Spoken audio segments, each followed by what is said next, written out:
ನಮಸ್ತೆ. ಇವತ್ತು ನಾನು ಒಂದು ವಿಶೇಷವಾದ ವಿಷಯವನ್ನು ನಿಮ್ಮ ಹತ್ರ ಹಂಚ್ಕೊಳ್ಳೋಕ್ಕೆ ಬಂದಿದ್ದೀನಿ. ಏನಪ್ಪ ವಿಶೇಷವಾದ ವಿಷಯ? ನಾವು ಜಾಸ್ತಿ ಎಳೆಯೋದು ಬೇಡ, ನೇರ ವಿಷಯಕ್ಕೆ ಹೋಗೋಣ. ನೋಡಿ, ದೀಪಗಳ ಈ ರೀತಿ ನಾನು ಪೂಜೆ ಮಾಡಿದ್ದೀನಿ. ಏನಕ್ಕೆ ಪೂಜೆ ಮಾಡಿದ್ದೀನಿ ಬನ್ನಿ ಹೇಳ್ತೀನಿ. ಇದು ಆಷಾಢ ಮಂಗಳವಾರದಿಂದ ನಾವು ಮಾಡುವಂತಹ ಪೂಜೆ. ಆಷಾಢ ಮಂಗಳವಾರದ ದಿನಗಳಂದು ನಾವು ಮಾಡುವಂತಹ ಒಂದು ವಿಶೇಷ ದೀಪಾರಾಧನೆ. ಏನಕ್ಕಪ್ಪ ಈ ದೀಪಾರಾಧನೆಯನ್ನು ಮಾಡಬೇಕು ಅಂದರೆ, ಇದು ಮಂಗಳ ಚಂಡಿಕಾ ಆರಾಧನೆ. ಮಂಗಳ ಅಂದರೆ ಮನೆಗೆ ಒಳ್ಳೆಯದನ್ನು ಮಾಡುವುದನ್ನು ಮಂಗಳಕರ ಅಂತ ಹೇಳ್ತಾರೆ. ಅದೇ ರೀತಿ ನಮ್ಮ ಮಂಗಳ ಚಂಡಿಕಾ ದೀಪಾರಾಧನೆ ನಾವು ಆಷಾಢದ ಮಂಗಳವಾರಗಳಂದು ಮಾಡುವುದರಿಂದ ಮನೆಗೆ ತುಂಬ ಏಳಿಗೆ ಆಗುತ್ತೆ. ಮನೆಯಲ್ಲಿರುವ ನಕಾರಾತ್ಮಕ ಶಕ್ತಿ ಹೋಗಿ ಸಕಾರಾತ್ಮಕ ಶಕ್ತಿ ಬರುತ್ತೆ.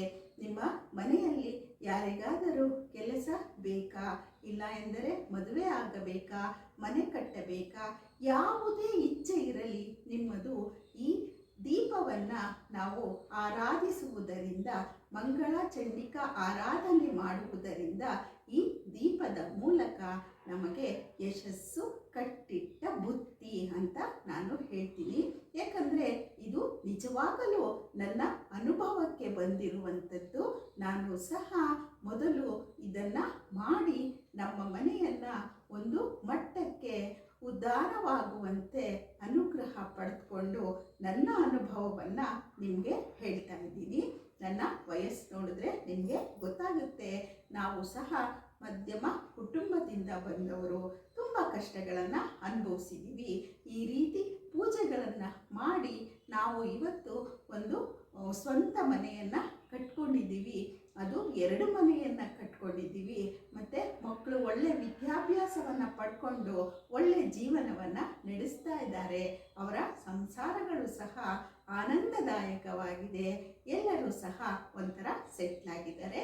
ಈ ರೀತಿ ನಾವು ಪೂಜೆ ಪುನಸ್ಕಾರಗಳು ಮಾಡುವುದರಿಂದ ಮನೆಯಲ್ಲಿ ಶಾಂತಿ, ನೆಮ್ಮದಿ, ಮನೆ ಉದ್ಧಾರವಾಗುವಂತಹ ಎಲ್ಲ ಲಕ್ಷಣಗಳು, ಎಲ್ಲ ಅನುಕೂಲಗಳು ನಮಗೆ ಸಿಗುತ್ತೆ.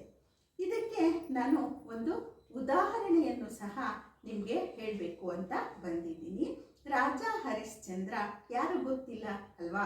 ಎಲ್ಲರಿಗೂ ಗೊತ್ತಿರೋ ಅಂಥವ್ರೆ. ಪುರಾಣಗಳಲ್ಲಿ ನಾನು ಇದು ಕೇಳಿರುವಂಥದ್ದು. ನನ್ನ ಅಮ್ಮ ಹೇಳ್ತಾ ಇದ್ದಿದ್ದು ಈ ಕತೆ. ಏನಪ್ಪ ಅಂದರೆ, ರಾಜ ತುಂಬ ಚೆನ್ನಾಗಿ ಧರ್ಮನಿಷ್ಠನಾಗಿ, ಸತ್ಯವಂತನಾಗಿ, ಪರೋಪಕಾರಿಯಾಗಿ ಎಲ್ಲ ಥರದಲ್ಲೂ ರಾಜ್ಯಭಾರವನ್ನು ಮಾಡ್ತಾ ಇದ್ದಂತಹ ಕಾಲ, ತುಂಬ ಸಮೃದ್ಧಿಯಾಗಿದ್ದಂತಹ ರಾಜ್ಯ. ಆಗ ಇದ್ದಕ್ಕಿದ್ದಂತೆ ಬರಗಾಲ ಬರೋದಕ್ಕೆ ಶುರುವಾಯಿತು. ಮಳೆ ಇಲ್ಲ, ನೀರಿಲ್ಲ, ಜನರ ಹಸಿವು, ಅದನ್ನು ನೀಗಿಸೋದು ಹೇಗೆ ಅನ್ನೋದು ರಾಜನಿಗೆ ಚಿಂತೆ ಆಯಿತು. ಆಗ ರಾಜ ಎಷ್ಟು ಒಳ್ಳೆಯ ಉಪಾಯವನ್ನು ಹುಡ್ಕೋದಕ್ಕೆ ಟ್ರೈ ಮಾಡ್ತಾರೆ. ಆದರೆ ಅವ್ರಿಗೆ ಯಾವ ಉಪಾಯವೂ ಸಿಗಲ್ಲ. ಜನರ ಕಷ್ಟ ದಿನದಿಂದ ದಿನಕ್ಕೆ, ರಾಜ್ಯದ ಸ್ಥಿತಿ ದಿನದಿಂದ ದಿನಕ್ಕೆ ಕೆಳಗಡೆನೆ ಇಳಿತಾ ಇರುತ್ತೆ.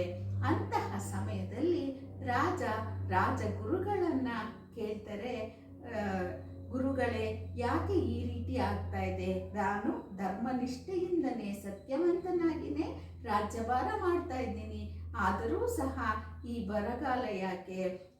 ಜನರಿಗೆ ಕುಡಿಯೋದಿಕ್ಕೂ ಸಹ ನೀರಿಲ್ಲ ಅಂತ ಕೇಳ್ತಾರೆ. ಆಗ ರಾಜಗುರುಗಳು 1-2 ನಿಮಿಷ ಮೌನ ವಹಿಸಿ ಹೇಳ್ತಾರೆ, ಹೌದು ರಾಜ, ಬರಗಾಲ ಬಂದಿದೆ, ಅದಕ್ಕೆ ಒಂದು ಉಪಾಯವಿದೆ. ನೀನು ಮಂಗಳ ಚಂಡಿಕಾ ಆರಾಧನೆಯನ್ನು ಮಾಡಬೇಕು, ಆಗ ಎಲ್ಲವೂ ಸರಿ ಹೋಗುತ್ತೆ, ರಾಜ್ಯದ ಬರಗಾಲ ದೂರ ಹೋಗುತ್ತೆ ಅಂತ ಹೇಳ್ತಾರೆ. ಮತ್ತೊಂದು ವಿಷಯ ಹೇಳ್ತಾರೆ, ಮಂಗಳ ಚಂಡಿಕಾ. ಮಂಗಳ ಅಂದರೆ ಮಂಗಳವನ್ನು ಉಂಟು ಮಾಡುವ ದೇವಿ. ನಮಗೆಲ್ಲರಿಗೂ ಮಂಗಳವನ್ನು ಉಂಟು ಮಾಡುವ ದೇವಿ ಚಂಡಿಕಾ ಆರಾಧನೆಯನ್ನು ಮಾಡು. ನಿನ್ನ ಪರಿವಾರದ ಸಮೇತ ಮತ್ತು ಜನಗಳ ಸಮೇತ ಜನರಿಗೂ ಸಹ ತಿಳಿಸು ಅಂತ ರಾಜಗುರುಗಳು ಹೇಳ್ತಾರೆ. ಸರಿ, ರಾಜ ಅದೇ ರೀತಿ ಎಲ್ಲರಿಗೂ ತಿಳಿಸ್ತಾರೆ. ಮಂಗಳವಾರ ಎಲ್ಲರೂ ದೀಪವನ್ನು ಹಚ್ಚಿ ದೇವಿಯ ಆರಾಧನೆಯನ್ನು ಮಾಡ್ತಾರೆ. ಆದರೂ ಸಹ ಮಳೆ ಆಗಲ್ಲ. ಆಗ ಒಂದಿನ ತಾಯಿ ಮಂಗಳ ಚಂಡಿಕಾ ನಮ್ಮ ರಾಜರ ಕನಸಿನಲ್ಲಿ ಬರ್ತಾಳೆ. ಆಗ ಹೇಳ್ತಾಳೆ, ನೋಡು ರಾಜ, ಬರೀ ನೀನು ಪೂಜೆಯನ್ನು ಮಾಡಿ ಮತ್ತು ಪ್ರಜೆಗಳಿಗೂ ಸಹ ಪೂಜೆಯನ್ನು ಮಾಡು ಅಂತ ಹೇಳಿಬಿಟ್ರೆ ಆಗಲ್ಲ. ನೀನು ನಿನ್ನಲ್ಲಿರುವಂತಹ ದವಸ ಧಾನ್ಯ ಎಲ್ಲವನ್ನ ಬಡ ಜನಗಳಿಗೆ ಹಂಚು. ಬಡ ಜನಗಳಿಗೆ ನಿನ್ನಲ್ಲಿ ಸಂಗ್ರಹವಾಗಿರುವಂಥ ನೀರನ್ನು ಬಿಡು. ಅವರು ಸಹ ನೆಮ್ಮದಿಯಾಗಿ ಪೂಜೆ ಮಾಡಿದಾಗ ಮಾತ್ರನೇ ಎಲ್ಲವೂ ಸರಿ ಹೋಗುವುದು ಅಂತ ಹೇಳ್ತಾರೆ. ಅದೇ ರೀತಿ ರಾಜ ತನ್ನ ಉಗ್ರಾಣದಲ್ಲಿದ್ದಂತಹ ಎಲ್ಲ ದವಸ ಧಾನ್ಯಗಳನ್ನು ಬಡವರಿಗೆ ನೀಡ್ತಾನೆ. ತಾವು ಶೇಖರಿಸಿ ಇಟ್ಟಿದ್ದಂತಹ ನೀರನ್ನು ಸಹ ಹಂಚಿ ಅವರು ಸಹ ಉಪಯೋಗ ಮಾಡ್ತಾರೆ. ಮುಂದೆ ಏನಾಯಿತು, ಹೀಗೆ ಅವನು ಹಂಚಿ ಎಲ್ಲ ಆಗಿ ಮತ್ತೊಮ್ಮೆ ಮಂಗಳವಾರ ಮಂಗಳ ಚಂಡಿಕಾ ಆರಾಧನೆಯನ್ನು ಮಾಡಬೇಕಾದ್ರೆ ಧಾರಾಕಾರವಾಗಿ ಮಳೆ ಸುರಿಯುತ್ತೆ. ಅಂದಿನಿಂದ ಅವರ ರಾಜ್ಯ ಸಮೃದ್ಧಿಯಾಗಿ ಮುಂದುವರಿತಾ ಹೋಗುತ್ತೆ. ಇಂದೂ ಸಹ ಸತ್ಯ ಹರಿಶ್ಚಂದ್ರನ ಹೆಸರು ಅಜರಾಮರವಾಗಿದೆ. ಅಂದರೆ ಅವರು ಮಾಡಿದಂತಹ ಇಂತಹ ಪುಣ್ಯ ಕೆಲಸಗಳಿಂದ. ಅಂದರೆ ಈ ಮಂಗಳ ದೇವಿಯ ಚಂಡಿಕಾ ಆರಾಧನೆ ಮಾಡುವುದರಿಂದ ನಮಗೂ ಸಹ ಮಂಗಳವಾಗುತ್ತದೆ, ನಿಮಗೂ ಸಹ ಮಂಗಳವಾಗುತ್ತದೆ. ನಿಮ್ಮ ಮನೆಯಲ್ಲಿರುವ ಕಷ್ಟವೆಲ್ಲ ದೂರವಾಗಿ ನಿಮಗೆ ಏನು ಅನ್ಕೋತಿರೋ ಅದನ್ನು ಅನುಕೂಲ ಮಾಡ್ಕೊಳ್ಳೋದಕ್ಕೆ ಈ ಆರಾಧನೆ ತುಂಬ ಸಹಾಯವನ್ನು ಮಾಡುತ್ತೆ. ಇದು ನನಗೆ ನಿಜವಾಗಲಿಯೂ ನನ್ನ ಅನುಭವಕ್ಕೆ ಬಂದಿರುವಂಥದ್ದು. ಅದನ್ನೇ ನಾನು ನಿಮಗೆ ಹೇಳ್ತಾ ಇದ್ದೀನಿ. ನೀವು ಸಹ ಈ ದೇವಿಯ ಆರಾಧನೆಯ ಮಾಡಿ ಅವಳ ಕೃಪಾ ಕಟಾಕ್ಷಕ್ಕೆ ಪಾತ್ರರಾಗಿ. ಮತ್ತು ನಮ್ಮ ಈ ಆಷಾಢ ಮಾಸ ಈ ತಿಂಗಳ 15ರಂದು ನಮ್ಮ ಆಷಾಢ ಮಾಸ ಈ ತಿಂಗಳ 15ನೇ ತಾರೀಕಂದು ಸ್ಟಾರ್ಟ್ ಆಗ್ತಾ ಇದೆ. 14ನೇ ತಾರೀಕು ಅಮಾವಾಸ್ಯೆ ಇದೆ. ಅಮಾವಾಸ್ಯೆಯಿಂದನೇ ನೀವು ದೀಪಾರಾಧನೆಯನ್ನು ಪೂಜೆ ಮಾಡೋದನ್ನು ಶುರು ಮಾಡಿ. ಆಗ 5 ಮಂಗಳವಾರ ನಮಗೆ ಸಿಗುತ್ತೆ. ಮೊದಲನೇದಾಗಿ ದೀಪಕ್ಕೆ ಅಲಂಕಾರ ಮಾಡಿ. ಹೇಗೂ ನೀವು ಮಂಗಳವಾರ ಪೂಜೆ ಎಲ್ಲ ಮಾಡೇ ಮಾಡ್ತೀರಾ. ನಿಮ್ಮ ದೇವರನ್ನು ಎಲ್ಲಿಡ್ತೀರೋ ದೇವ್ರ ಮನೆ ಒಳಗಡೆನೆ ಈ ದೀಪಕ್ಕೂ ಸಹ ಒಂದು ಚಿಕ್ಕ ಜಾಗ ಮಾಡಿ ಅಲ್ಲೇ ಇಡಿ. ನೀವು ದೇವರ ನೈವೇದ್ಯಕ್ಕೆ ಒಂದು ಬಾಳೆಹಣ್ಣಿಟ್ಟರು ಸಾಕು. ಅದೇ ಮಾಡಬೇಕು ಇದೇ ಮಾಡಬೇಕು ಅಂತ ಏನೂ ಇಲ್ಲ. ನಮ್ಮ ಕೈಲಾದಂತಹ ಪ್ರಸಾದವನ್ನು ಮಾಡಿ ನಾವು ಎಡೆ ಇಟ್ಕೋಬಹುದು.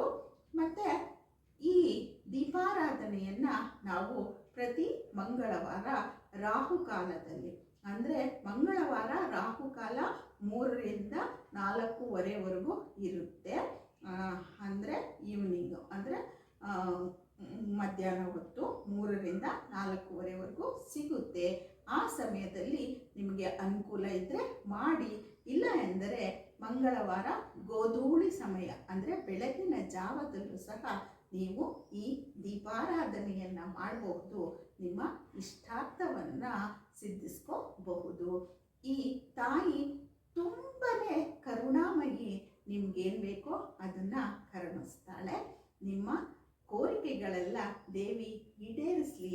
ಎಲ್ಲರಿಗೂ ಆಷಾಢ ಮಾಸದ ಮಂಗಳವಾರದ ಈ ಚಂಡಿಕಾ ಆರಾಧನೆಗೆ ನಿಮಗೆ ಒಳ್ಳೇದು ಮಾಡಲಿ ಅಂತ ಹೇಳಿಬಿಟ್ಟು ಕೋರ್ಕೋತಾ ನಾನು ಈ ವಿಡಿಯೋವನ್ನು ಮುಗಿಸ್ತಾ ಇದ್ದೀನಿ. ನಮಸ್ತೆ. ಮತ್ತೊಂದು ವಿಶೇಷವಾದ ವಿಡಿಯೋದೊಂದಿಗೆ